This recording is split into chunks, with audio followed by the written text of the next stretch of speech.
자, 이번 시간에는 가구 가공 작업 마지막 입력 단위 요소 3번 보링 작업하기에 대해서 배워보도록 하겠습니다.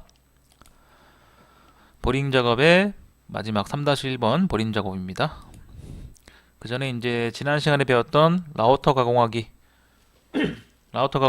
선수학습 한번 해보도록 하죠. 라우터의 비트는 종류는 크게 엣지를 가공할 수 있는 베어링 비트와 홈을 가공하는 홈파기 비트가 있다라고 했죠. 기억나시죠? 비트의 앞쪽에 그 은색으로 링이 되어 있는 베어링이 있는 베어링 비트가 있고요. 그 다음에 홈을 가공하는 홈파기 비트가 있고, 그 다음에 날물 교체 시에는 장갑을 꼭 착용한다. 날물이 상대적으로 조그맣기 때문에 이제 교체를 할 때는 필히 장갑을 끼셔야 돼요. 습관적으로 이제 덥석덥석 잡다 보면 날물의 그 날 팁에 손이 자주 접근하기 때문에 꼭 착용하셔야 됩니다. 그 다음에 비트는 콜렛에 맞는 비트를 사용하여야 안전사고가 발생하지 않는다라고 됐어요. 콜렛에 맞는 비트를 사용하거나 아니면 라우터 부싱, 콜렛에 맞고 비트 크기에 맞는 라우터 부싱을 사용할 경우에는 호환이 가능하다라고 했죠. 그 다음에 공고 진행 방향은 외경은 반시계 방향으로, 내경은 시계 방향으로 작업해야 한다. 날물이 시계 방향 돌기 때문에 항상 저항을 하면서 진행을 해야 된다. 그래서 목재 외부를 베어링 비트를 이용해서 가공할 때는 반시계 방향, 내경은 시계 방향으로 작업해야 된다. 그때 그림 그려가면서 한번 보여드렸죠. 그리고 실습 시간에도 보셨을 거예요. 자, 그 다음 작업 시에는 회전하는 공구이기 때문에 장갑, 머리카락, 소매 등에 주의해야 된다 라고 됐어요. 장갑은 절대 끼지 말라고 했죠. 그리고 머리카락은 모자나 아니면 머리끈을 이용해서 특히 여성분들 잘 묶고 나서 작업하셔야 되고, 그 다음에 소매가 치렁치렁한 부분 같은 경우에는 또 위험 요소이기 때문에 팔토시를 하거나 소매를 걷고 작업하셔야 됩니다. 됐죠? 이렇게 5가지 종류만 정확하게 인지하시고 작업하셔도 문제 없을 겁니다. 자, 이제 본 수업 넘어가도록 하죠. 자, 보링 작업하기입니다. 학습 목표 읽어보죠. 가공 방법을 선택하고 시운전, 기계 조정과 보링 기계를 결정할 수 있다. 가공 방법을 어떤 방법으로 해야 될까에서 당연히 보링 기계를 선택하셔야 되고, 그거에 따라서 날물을 교체하고 이제 시운전도 해봐야 되고요. 그 다음에 기계를 조정할 줄 아셔야 되고, 그죠? 그 다음 작업 내용에 따라 적합한 날 탈부착 용도별로 작업량을 조정하여 보링 작업을 할 수 있다라고 되어 있어요.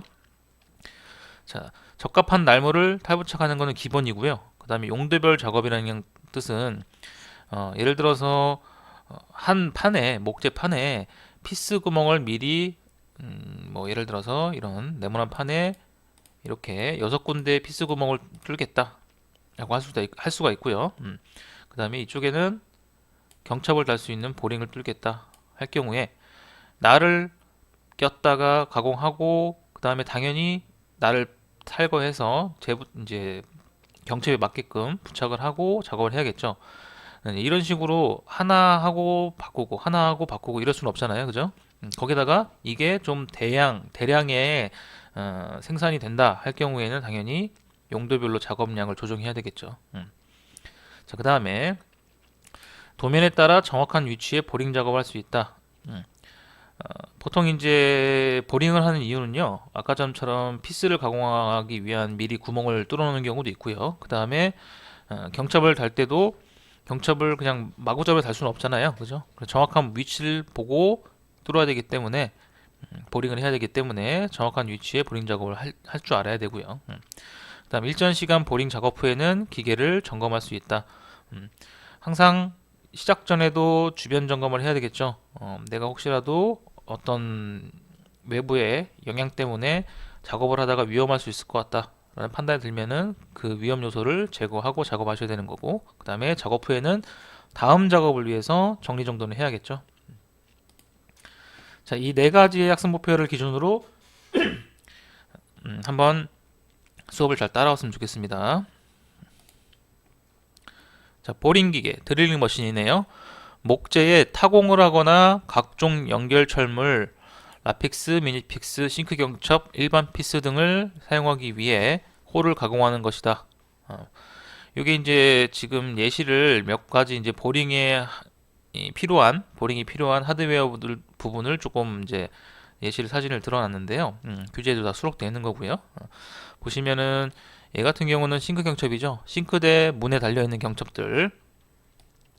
이 크기에 맞게끔 당연히 원을 가공해야 되고 이 깊이에 맞게끔 또 깊이를 조정해서 뚫어줘야겠죠. 그다음 얘도 이제 매립 경첩인데 요 타공하는 부분이 한쪽 모재에 이제 타공이 되고 얘는 자재 이제 뚜껑이나 이런데 체결이 돼서 열고 닫을 수 있는 이런 거고 그 다음에 이거는 이제 라픽스 미니픽스에서 해당하는 하우징이랑 일자 보트인데 보통 이제 이거는 미니픽스입니다. 미니픽스긴 하지만 어쨌든 라픽스도 형태가 좀 유사하긴 해요. 자, 이런 것들을 가공하려고 한다면은 당연히 정확한 위치에다가 정확하게 보링 작업을 해야 되는 거죠. 그 다음에 해당하는 사이즈에 맞게끔 날물도 교체해야 되고 그 다음에 깊이도 설정할 줄 알아야 되고 그죠? 자, 그러면 보링 기계들, 드릴링 머신을 쓰는 이유는 뭐냐? 가장 이제 근본적인 큰 목적은요, 수직이요, 수직. 손 핸드드릴을 이용해서 보링도 가능하지만 사람 손으로 하기 때문에 수직이 보장되지는 않아요. 그렇기 때문에 이런 기계를 이용해서 수직으로 가공할 수 있다라는 게 가장 큰 거예요. 근데 여기서 보면은 이제 기계의 종류에 따라서 수평도 가능하고요, 사선 보링도 가능하고, 어쨌든 진입을 하는 데 있어서의 진행 방향과 거의 일치하게끔 들어가냐 안 들어가냐, 중간에 보링 하다가 휘지 않느냐, 이런 부분에 따라서 생각했을 때의 수직이라고 보시면 되겠습니다. 꼭 무조건 위아래가 아니다. 좌우도 가능하고요, 아래에서 위로 보링하는 경우도 있어요, 기계에 따라서요. 어떤 기계들이 있는지 한번 보죠. 자, 탁상 드릴이 있네요. 탁상 드릴 종류와 특징 설명인데, 탁상 드릴 보시게 되면은 여러분들이 흔히 보실 수 있고 여타 공방이나 목공 학원에 가서도 볼 수 있는 거고요, 저희 기관에서도 보유하고 있는 기계입니다. 어떤 테이블이나 아니면 바닥에도 괜찮고요. 탁상 드릴 거치해 놓고선 사용하는 거죠. 그리고 그러다 보니까 보통 일반적으로 단축이에요. 축이 하나밖에 없다고 생각하시면 됩니다. 자, 주축에 보링 날물을 장착하여 가공하는 형태이다. 그쵸. 그 다음에 작은 부재와 자동화 보링이 어려운 소재에 사용된다라고 했어요. 보통 일반적으로 자동화 보링 같은 경우에는 이따 다음 페이지부터 소개드릴 것에 있습니다. 공장들에서 주로 사용되는 보링 기계들이에요. 근데 보통 이거 같은 경우에는 어려워서 그럴 수도 있지만 일단 기본적으로 갖추고 있는 보링 기계라고 생각하시면 돼요. 자, 그 다음에 정반이 작아서 별도의 정반을 제작하여 사용한다라고 되어 있는데, 기본적으로 이 보링이 이 받침대보다 훨씬 더 이 정반이 작기 때문에 합판을 덧대거나 철판을 덧대서 좀 넓은 판도 거치할 수 있도록 조금 제작해서 사용하는 편이죠. 그 다음에 이동 설치가 용이하다. 그렇죠. 아무래도 조금 다른 일반 공장용 기계들보다는, 큰 주물형 기기들보다는 훨씬 작기 때문에 내가 원하는 위치에다가 놓고 작업할 수도 있다. 그 다음에 소량의 보링 및 문짝의 경첩이라고 되어 있죠. 소량의 보링 및 문짝의 경첩. 이게 단축이다 보니까 당연히 하나를 직접 사용자가 직접 위치에 맞게끔 부재를 움직이고 뚫고 이런 식으로 가공하는 방법이 계속 반복적인 작업을 이제 한 번에 일회성에서 작업하기 때문에 소량의 보링이 또는 문짝의 경첩들 위주로 가공한다라고 생각하시면 돼요. 자, 가공에 용이하다. 가공에 용이하겠죠. 자, 다음 거 보시게 되면은 16축 보링 기계라고 되어 있어요. 왜 16축이라면요, 똑같이 수직으로 보링을 하긴 하는데요, 여기 보면은 요게 요 기둥들이 다 하나가 다 드릴이라고 생각하시면 돼요. 이렇게 한 줄에 총 4줄이 있고 4개의 주 기둥이 있고, 그 기둥에 이런 보링 하는 모터가 구동축이 한 4개씩 물려 있는 거죠. 자, 이거 같은 경우에는 이 주축이 좌우로도 움직입니다. 좌우로도 움직이고 요 내부에 있는 구동축들은 세로로 움직입니다. 간격도 원하는 대로 조정할 수 있고요. 그 다음에 보통은 이 뒤쪽에 잘 안 보이시겠지만 이 뒤쪽에 구동 모터들이 다 존재하고 있어요. 하나씩 하나씩 낱개로. 그래서 보통은 어떻게 해야 되냐? 아까처럼 큰 판에다가 여기 여기 이렇게 뭔가 패턴을 줄 수 있는 이렇게 예를 들어서 이런 식으로 미리 홀을 가공한다라고 했을 때는 이런 16축 보링기가 있을 경우에는 동시에 한 번에 올라갈 수 있겠죠. 보통 이 정반 자체가 대부분은 이제 공합식으로 에어 컴프레셔 공합을 이용해서 위로 상승하는 구조예요. 이 앞부분 주축을 이루는 이 부분이 내려가는 게 아니라요. 이 정반이 위로 올라갑니다. 위로 올라가서 구멍을 뚫어주는데 상대적으로 이 모터는 이 탁상들 같은 경우는 이 모터 하나로 이 구동축 하나가 움직이게 되는데 이런 보링기 같은 경우에는요 일반적으로 한 번 모터가 각 축에 따라 4개가 동시에 작업을 할 때 이 위축에서 벨트를 이용해서 동시에 돌려주는 형태로 되어 있어요. 쉽게 설명드리면은 밴드소어처럼 여기에 구동 쭉 돌리는 바퀴들이 4개가 존재하고 거기 위에 밴드가 껴 있어서 동시에 돌아가는 겁니다. 그러다 보니까 하나로 이 4가지를 돌리기 때문에 상대적으로 이런 탁상 드릴에 비해서는 단일 힘이 조금 약해요.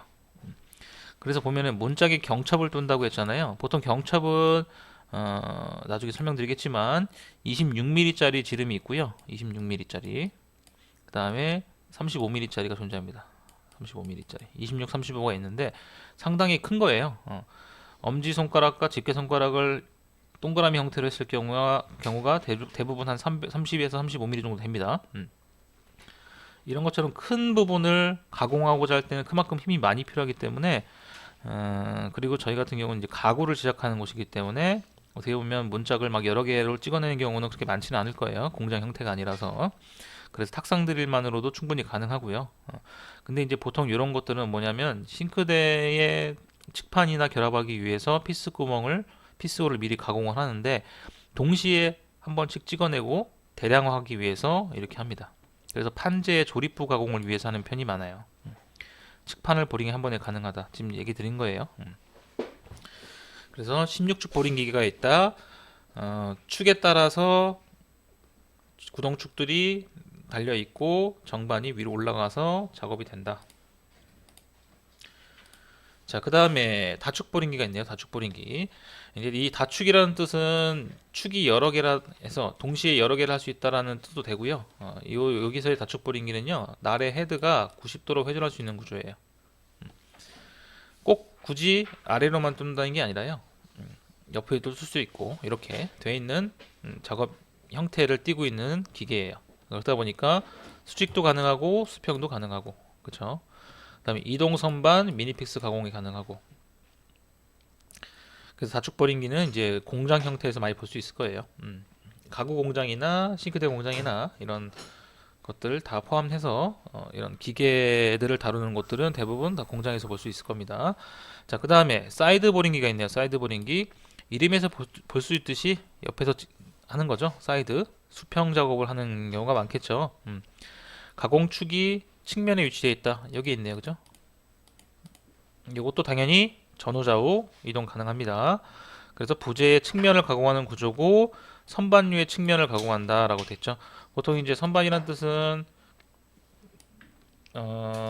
여기 부분에 이제 목다부를 뚫잖아요.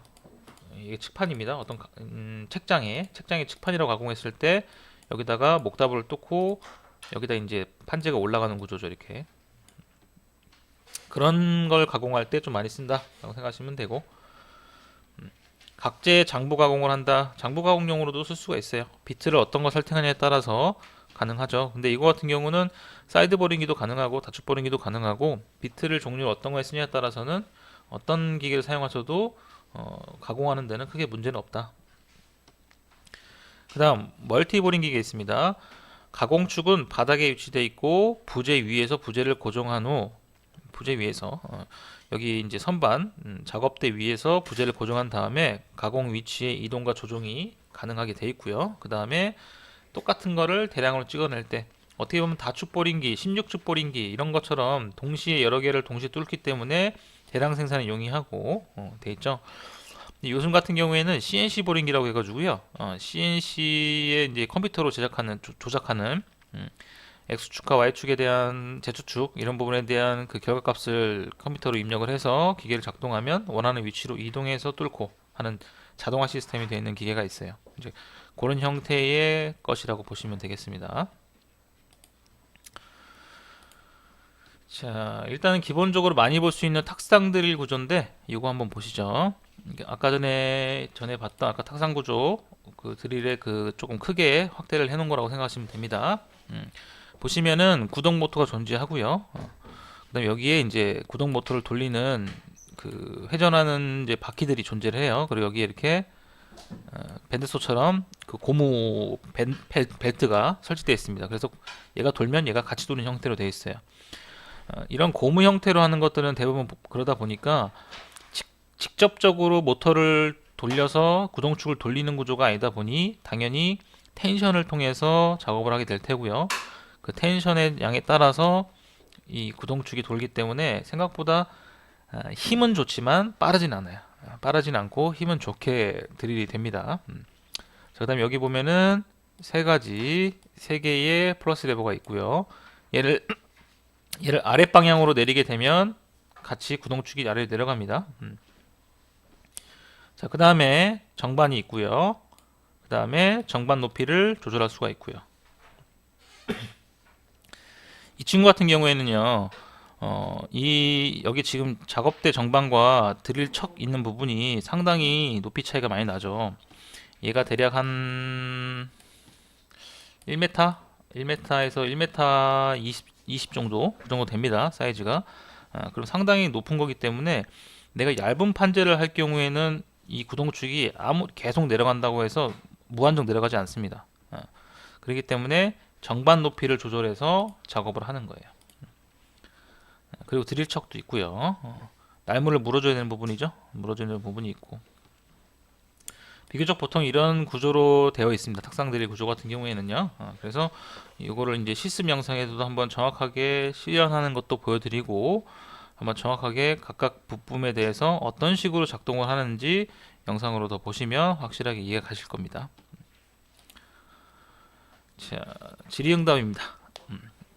드릴을 좌우 전후로 자유롭게 조정할 수 있어 측판에 여러 홀을 한 번에 보링할 수 있는 기계는 이라고 되어 있어요. 지금 좀 문제가 좀 애매하죠, 그죠? 좌우 전후로 자유롭게 조정할 수 있다라는 부분이 키포인트예요. 자, 한번 보시죠. 뭘까요? 자, 정답은 16축 보링기죠. 16축 보링기. 좌우전으로 자유롭게 조정할 수 있다는 거는 16축 보링기. 아까 전에 정반이 위로 올라와서 공합식으로 위로 올라와서 동시에 뚫을 수 있다고 했죠. 좌우로 조정할 수 있다. 16축 보링기고. 다축 보링기 같은 경우에는 헤드가 수평 수직으로 움직인다라고 되어 있고요.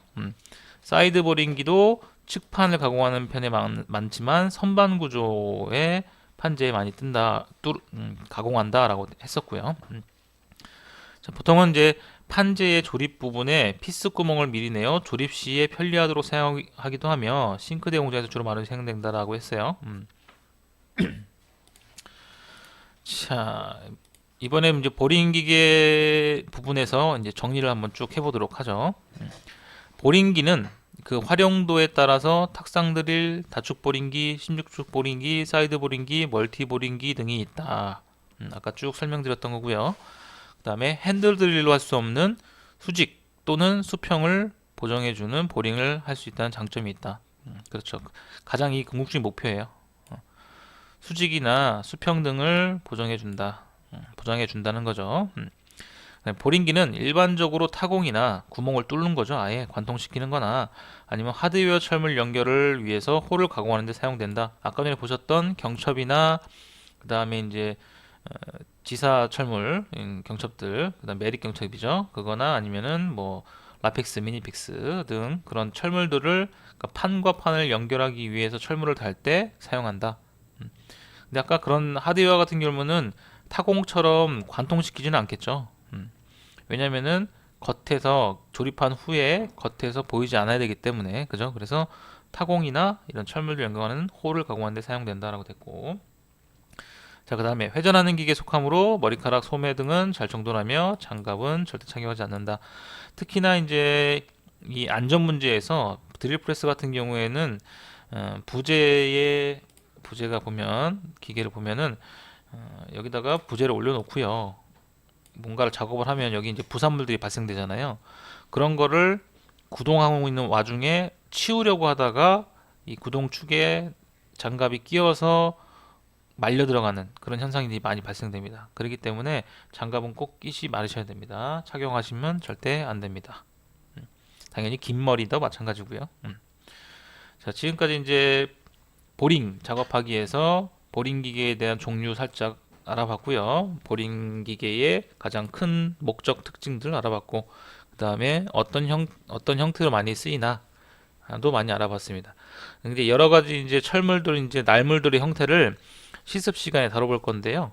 그쪽에서 한번 보시면서 더욱더 확실하게 이해를 하고 넘어가셨으면 좋겠습니다. 자, 수고하셨습니다. 감사합니다.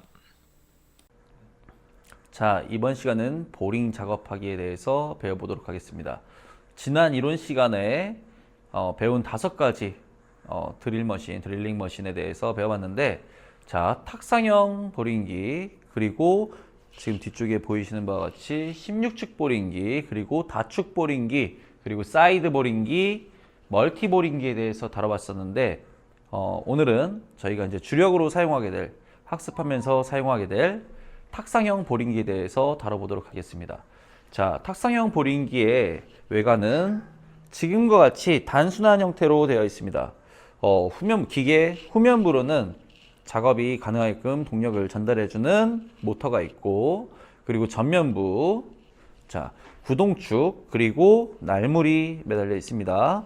그리고 우측면으로는 저희가 이 날물의 상하향을 조정해서 보링 깊이를 조절할 수 있는 핸들이 존재하고 있죠.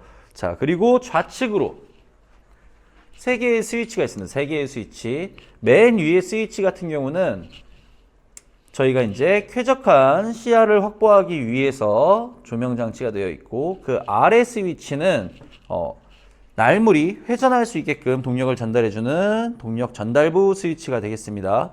그 아래로는 동력을 끊어버리는 오프 스위치가 있고요.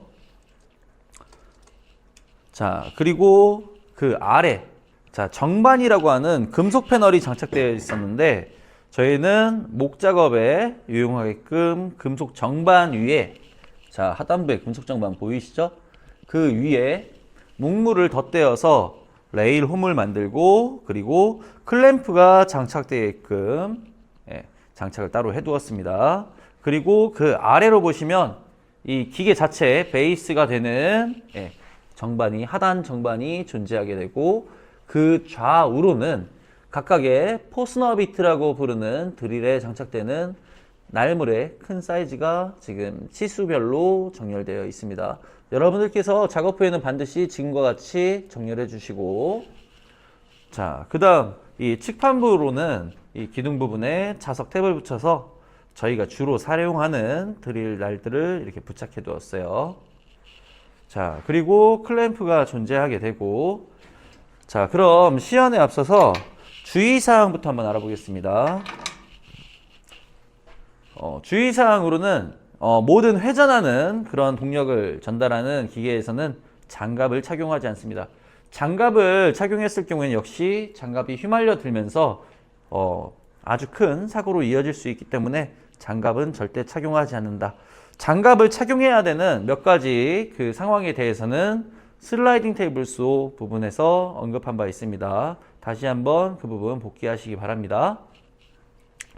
자, 지금 하단부에 정반이 있었고, 그 위에 지금 아까 치워뒀었는데 어떤 패널이 있었어요. 목재 패널. 그 패널이 지금 보시는 바와 같이 심하게 손상된 채로 있었는데, 이 패널은 어떤 특별한 기능을 한다기보다는 그때그때 저희가 작업에 필요한 매끈한 지금과 같은 상태가 되겠네요. 이런 패널을 준비해 두고 위에 부재를 올려둔 뒤 클램프로 고정하고서 작업을 합니다. 이유는 목재가 관통된다는 의미는 예를 들어 18mm의 두께를 가지고 있다. 자, 드릴 작업이 시작이 됩니다. 18mm, 15mm, 10mm 계속 얇아지다 0. 몇 mm, 0.0 몇 mm. 그리고 위에서 누르는 그 프레스하는 힘이 작용하기 때문에 아주 얇아진 상태에서 목재가 하단부로 터져나가는 현상을 방지하고자 다른 목재를 덧대서 그 이제 본 부재는 아주 멀쩡하게끔 작업이 되게 하고 하단부 희생판이 이제 타공이 되거나 망가지게끔 하는 그런 희생판 역할을 하는 걸 설치해 두었었죠. 자, 이 작업을 하실 때에는 매번 매끈한 상태의 이제 목물을 가져다가 희생판으로 사용하시면 되겠습니다. 자, 그리고 클램프를 반드시 체결해서 작업을 하시면 됩니다. 자, 그러면 한번 시연을 해보도록 하죠. 자, 설명드린 바와 같이 멀쩡한 상태의 희생판이 필요로 한다라고 말씀드렸어요. 희생판을 일단 준비해 두고, 자, 날물을 교체해야 되는데 날물 교체를 할 땐 손이 날물을 직접적으로 만져서 다치는 경우가 없게끔 해주세요. 없게끔. 일단 제가 시연할 드릴날은 가장 우리가 많이 빈도 높게 사용하게 될 35mm 직경을 가진 싱크 보링 드릴날입니다. 싱크 보링 드릴날. 자, 두 가지의 것을 한번 보여드릴 수 있는데 똑같은 사이즈의 35mm짜리 드릴날이 있어요. 차이점이라고 한다면 해당하는 드릴날 같은 경우는 위쪽에 아무런 장치가 없어요. 그리고 지금 보여드리는 작업할 때 사용하게 될 이 드릴날 같은 경우는 마치 그 조선시대 때 그 양반들이 쓴 갓 같은 형태의 그런 철물이 육각 렌치로 고정되어 있습니다. 육각 렌치를 풀게 되면 이 높이를 조정할 수 있다는 의미가 되겠죠. 이 조정을 했을 때에는 무엇과 연관이 되느냐? 내가 가공하는 가공 깊이와 연관이 된다라고 할 수 있어요. 지금 우리가 이 작업해둔 이 상태로 고정을 해둔 이유는 싱크보링 경첩, 그 경첩이 완전히 매몰될 수 있는 적정값까지 세팅이 되어 있는 상태라 보시면 되겠습니다. 자, 어떤 특정한 저런 스토퍼 기능을 장착하지 않고는 정한 값만큼 들어가기 힘들기 때문에 작업 양상을 좀 달리해서 보여드리도록 할게요. 자, 일단 날물을 해제하고 교체 작업을 이뤄야 되는데 첫 번째, 지금의 작업 같은 경우는 장갑을 껴도 좋습니다. 하지만 지금 숙달된 이 강사 같은 경우는 날물을 직접적으로 만지거나 하지 않을 거기 때문에 장갑은 착용하지 않겠습니다.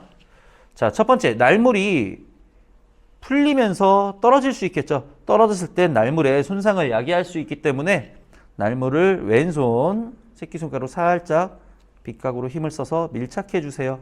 그리고 이 척 부분을 보시면은 아랫부분과 윗부분에 손이 마찰계수를 높게 해서 풀거나 조이거나를 원활하게 해줄 수 있는 부분이 있어요.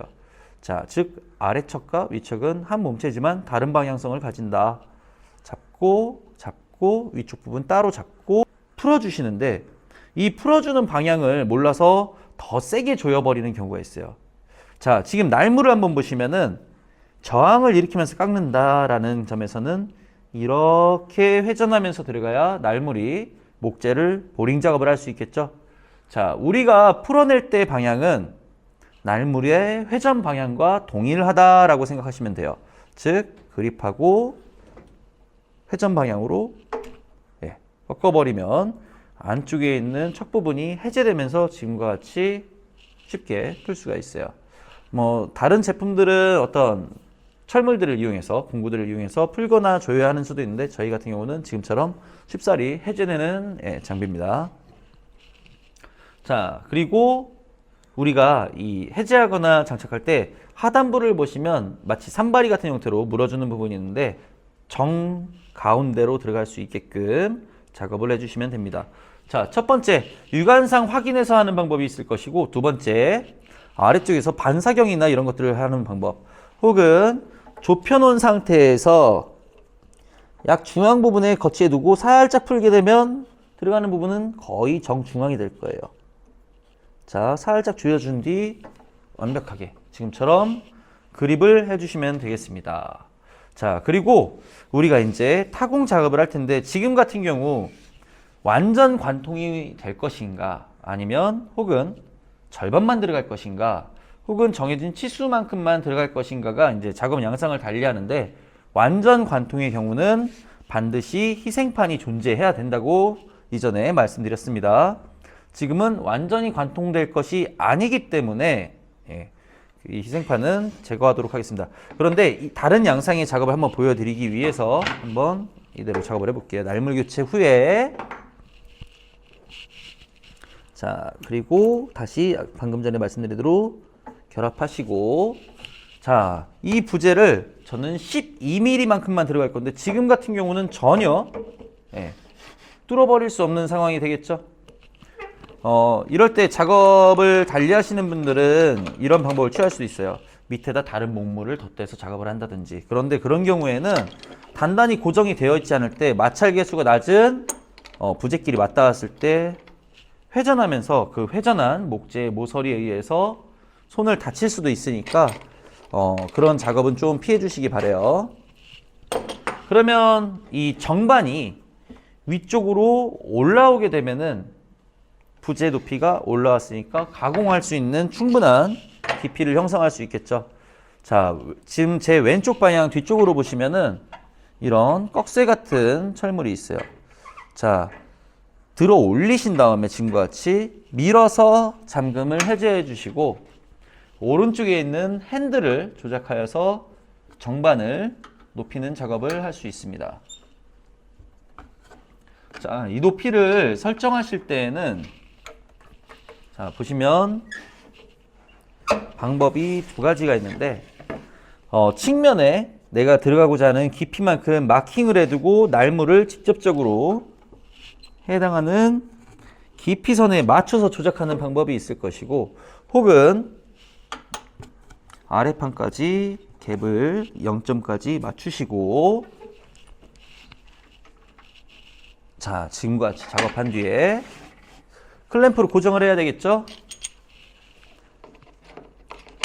자, 클램프로 단단히 결착해 주시고,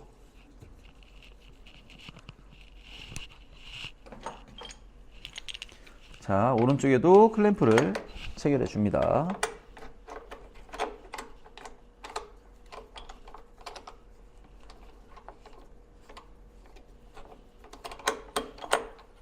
자, 충분히 물 수 있을 만큼 들어와 오셔서 이 전면부, 토글 클램프의 전면부가 결착될 수 있게 체결해 주시고, 자, 작업할 때 클램프가 전면부 큰 날, 그 포스너비트 같은 경우 클램프를 손상시키지 않게끔 반드시 확인하시고 작업을 해주세요. 자, 지금 단단히 체결이 되었는지 재차 확인하시고 부족한 부분이 있다면 보강해 주시고, 자, 작업하실 때 장갑 끼지 않고 날물 근처 손이 가지 않도록 한다. 기본적인 부분이니까 확실히 엄수해 주시고 작업을 한번 해보겠습니다. 일단 이렇게 내려서 목물의 부재의 날면이 0이 되게끔 세팅해 주시고, 목물에 닿을 때까지 맞춰준 상태에서 현재 눈금을 읽습니다. 20mm죠, 20mm. 자, 우리는 10mm 깊이로 들어갈 거예요. 10mm. 그러면 자, 역순을 읽어야 되니까 20부터 10까지 내려갈 때까지 내리면 되겠습니다. 자, 작업하실 때 장갑 착용하지 마시고 위쪽 핸들 잡으시고, 날물 닿아 있는 상태에서 켜지 않고 떨어져 있는 상태에서 온 스위치.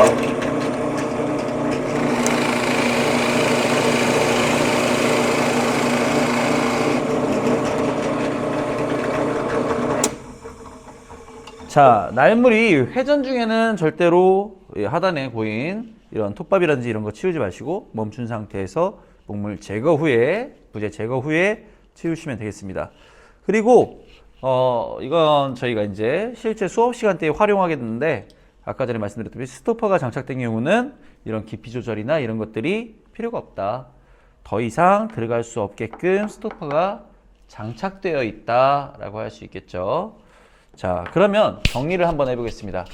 이번 시간은 보링 작업하기, 그리고 이론 시간에 다뤘던 5가지의 보링기 중에 탁상형 보링기에 대해서 배워봤는데, 자, 안전사항에서는 장갑 끼지 않는다. 클램프 반드시 체결 후에 작업을 한다. 관통 작업을 할 때에는 희생이 될 수 있는 희생판을 덧대서 작업을 한다. 그리고 날물이 회전 중에는 절대로 이런 부산물들을 치우는 위험한 행위는 하지 않는다. 예, 이 정도로 단축해서 말씀드릴 수 있겠네요. 자, 오늘 수업도 수고 많으셨습니다.